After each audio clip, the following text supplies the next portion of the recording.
हम बात कर रहे हैं क्वेश्चंस पीवाईक्यूज के बारे में, जो बहुत इंपॉर्टेंट पीवाईक्यूज हैं भाई। अगर इन पीवाईक्यूज को बहुत अच्छे तरीके से सोच समझ के कर लेते हो तो मुझे नहीं लगता कि कोई दिक्कत आने वाली है। ये पीवाईक्यूज बहुत बेहतरीन है, रिसेंट में पूछे हुए पीवाईक्यूज हैं, तो बहुत शांति से सारे पीवाईक्यूज को देखना है भाई, ठीक है ना। किसी भी तरह की लापरवाही नहीं करनी है ना। और ये थ्योरी से भी ज़्यादा इंपॉर्टेंट चीज़ें होती है।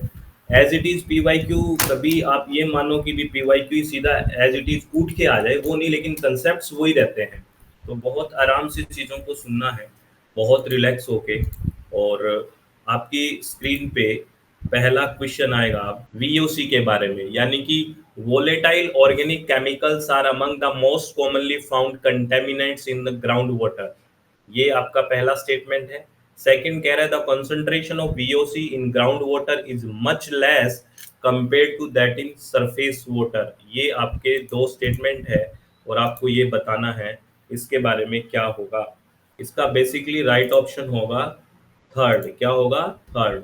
इसमें जो स्टेटमेंट वन है वो ठीक है कि ग्राउंड वाटर में हैं, बहुत ज्यादा होते हैं ग्राउंड वाटर, इसलिए ये स्टेटमेंट गलत हो गया। ये कह रहा है कि भूजल में VOC की सांद्रता सतही जल की तुलना में कम है, नहीं बहुत ज्यादा है भूजल में, है ना। ग्राउंड वाटर में आजकल पता है आपको लीचिंग वगैरह हो रही है, कंटेमिनेशन नीचे भी कंटेमिनेट हो रहा है, तो इसलिए सेकंड स्टेटमेंट फॉल्स है, फर्स्ट स्टेटमेंट ट्रू है ना। आपको क्या लगा कि मैं ऐसे ही क्वेश्चन पूछ रहा हूँ आपसे और आप ऐसे बिना सोचे आंसर करोगे? सोचना तो पड़ेगा ना, बताओ, सोचना पड़ेगा कि नहीं?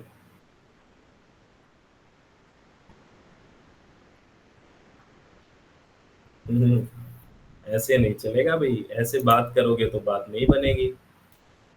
ऐसे अगर बात करोगे तो बात नहीं बनेगी, ये ध्यान रखें, ठीक है। चलो भाई, नेक्स्ट क्वेश्चन पे आते हैं। नेक्स्ट क्वेश्चन क्या कहता है इसका भी सुन लो। ये है पैरालिसिस के बारे में बात कर रहा है। ये पैरालिसिस, इंसिनरेशन और पैरालिसिस के बारे में पढ़ा है ना, जब हम वेस्ट मैनेजमेंट की बात करते हैं तब इंसिनरेशन और पायरोलिसिस के बारे में बात करते हैं। तो बताइए पायरोलिसिस के बारे में आप क्या जानते हैं, आराम से पढ़िए। भाविका मैम ने ठीक किया है, आप लोग ठीक नहीं कर रहे आज आंसर, आपने अच्छे से रिवीजन नहीं किया क्या? पायरोलिसिस की बात करते हैं, दो टर्म यूज करते हैं, एक होता है इंसिनरेशन और एक होता है पायरोलिसिस। दोनों में हाई टेम्परेचर पे हम करते हैं, है ना, वेस्ट मैनेजमेंट में। लेकिन डिफरेंस ये होता है पायरोलिसिस में एब्सेंस ऑफ ऑक्सीजन होता है।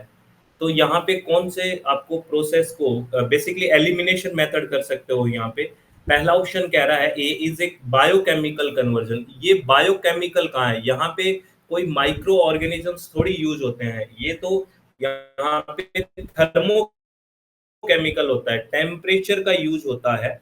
ये जैव रसायन नहीं है, ये ऊष्म रसायन बोल सकते हैं, क्योंकि यहाँ टेम्परेचर हाई किया जाता है।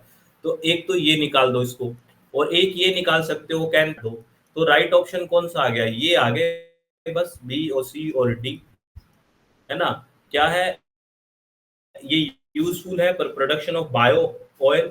मिनिमम वेस्ट के लिए हम यूज करते हैं कि वेस्ट जनरेट ना हो। और liquid is a good substitute of heating oil, दर उसमें तेल का अच्छा प्रतिस्थानिक है। तो ये बी सी और D is the right option. तो थोड़ा सा प्लीज कंसंट्रेट होके आंसर, ठीक है। समझ में आया? आई बात समझ में कि नहीं आई बताओ पहले तो सारे लोग। पर इतना गलत क्यों कर रहे हो क्वेश्चन? हम्म, बता दो। अब की बार नेक्स्ट क्वेश्चन ठीक करोगे क्या? नेक्स्ट क्वेश्चन ठीक करोगे, यस और नो? पक्का? सारे लोग बोलो, नेक्स्ट क्वेश्चन ठीक करोगे? चलो फिर नेक्स्ट क्वेश्चन। ये मैं इसको थोड़ा एक्सप्लेन भी कर देता हूँ, फिर नेक्स्ट क्वेश्चन की बात कर लेंगे।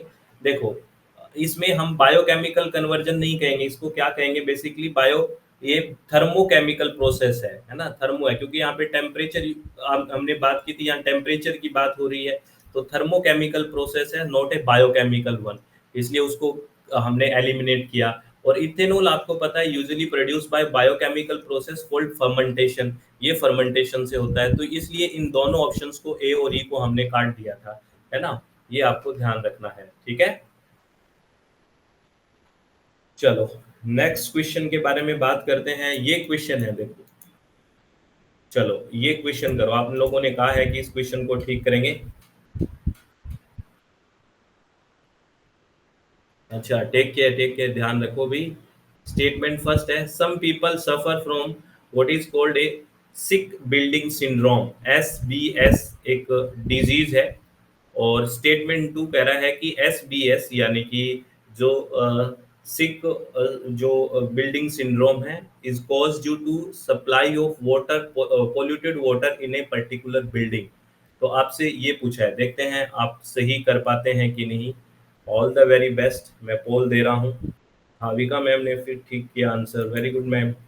बेसिकली इसमें क्या है, इसमें सेकंड स्टेटमेंट है वो गलत है, ठीक है ना। सेकंड स्टेटमेंट गलत है, क्योंकि जो हम बात, ये तो ठीक है कि some people suffer from the cold, a sick building syndrome, ये बात ठीक है। लेकिन SBS जो है ये cause due to supply of polluted water, ये पोल्यूटेड वाटर की वजह से नहीं होता, ये एयर पोल्यूशन की वजह से होता है, इसलिए ये स्टेटमेंट गलत है। तो statement first is correct, but statement second is incorrect. आज कोई तो बात है, आप लोग ठीक क्वेश्चन नहीं कर रहे, है ना, कुछ तो है।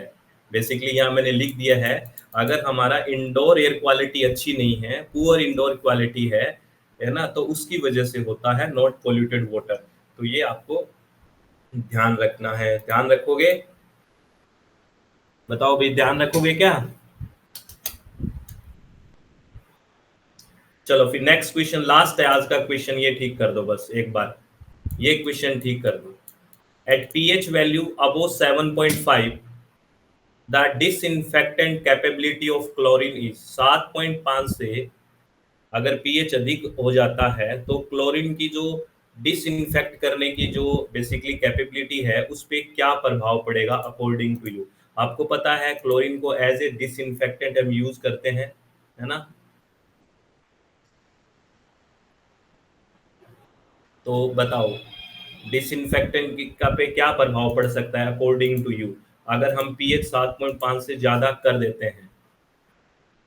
बेसिकली अगर पीएच ज़्यादा हो जाता है 7.5 से, तो ध्यान रखना जो उसका डिसइंफेक्टेंट कैपेबिलिटी है वो ग्रेटली रिड्यूस होता है, बहुत कम हो जाएगा भाई, बहुत कम हो जाएगा। क्योंकि पीएच आप एसिड फॉर्म से ज़्यादा कर रहे हो ना, अगर 7.5 से कम ले जाते तब नहीं, ये ज़्यादा कर रहा है, 7.5 से अधिक पीएच हो रहा है। पीएच मीटर का पता है ना आपको, 0 से 14 तक हो गया, 7 पे न्यूट्रल होगा, इधर बेसिक होगा, इधर एसिडिक होगा। तो अगर ये 7.5 से अधिक होते हैं तो क्लोरीन की जो विषक्रामक क्षमता या फिर डिसइंफेक्टेंट कैपेबिलिटी होती है वो बहुत कम हो जाती है, ये ध्यान रखना, ठीक है। चलो all the very best, take care.